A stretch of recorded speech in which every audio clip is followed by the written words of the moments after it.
Hey there, Good Harbor Wine Club members. It's Drew Perry again, and I am here for your spring wine club shipment. It's that time of year again already, but it's going to be a fun one. This year we have a couple different wines that I think you guys will love. Different variations from dry to sweet, and a red wine as well. You guys are going to love it. We can go into that in a second. One of my favorite options is going to be dry Riesling. Dry Riesling is one of my favorite wines to make just because it's a unique expression of Riesling. Everybody knows Riesling if you've had Michigan wine. Dry Riesling, it doesn't always appeal to everyone just because it's not what they're used to. But frankly, dry Riesling is probably the most versatile of the wines because it can go with so many foods you're just not expecting. What I really like about dry Riesling is some of the uniqueness of its palate. It can go with a lot of different things, and that's just because of how we like to balance it out. It's not just acid-based. There is a little bit of natural residual sugar there just to kind of smooth it out and to make sure it can really go with a lot of different things. A lot of those flavors can be really unique, a little bit more stone fruit based.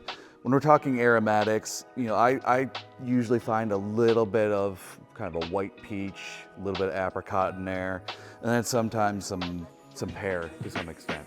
But it also has so many interesting aromatics that actually develop over time. So while you might want to drink it right away, I do encourage that, but still buy a few more bottles, see how it changes. It will change over time and you'll be excited to see that evolution. We have here Late Harvest Vigneul. It's a fun one, it's a rare one. It's not actually going to be around too much longer, so I definitely do encourage people to buy bottles while it exists. Vigneul is not actually that common of a variety, but it is a little bit more up here in northern Michigan. And that's just because it's a hybrid, so it can survive our cold winters and our harsh springs. Vigneul itself is really interesting. It has some really unique aromatic compounds. To me, it's always reminiscent of sort of this upside down pineapple cake. It's got these really kind of strange tropical aromas that I can never quite pin. I really like though that unique pineapple aroma that I always get in this.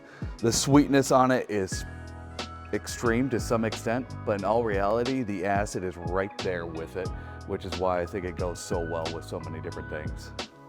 To be honest, I actually think this would be a great dessert wine if you want to try this with, who knows, a cobbler of some sort, maybe a little bit of ice cream. Just that sweetness and that acidity is going to help kind of balance everything out. And here we have, of course, one of our classic dog series wines. This is Labrador. This is actually paying homage to Taylor Simpson's dog, Betty. Very cool lab. She was really just spunky, really energetic. And so, we just thought it'd be, great to really honor Betty, as well as there's another wine we have, Retriever, which you may know as well. But this wine itself, it's just a classic deep red wine. It can go with a lot of your heavier meats.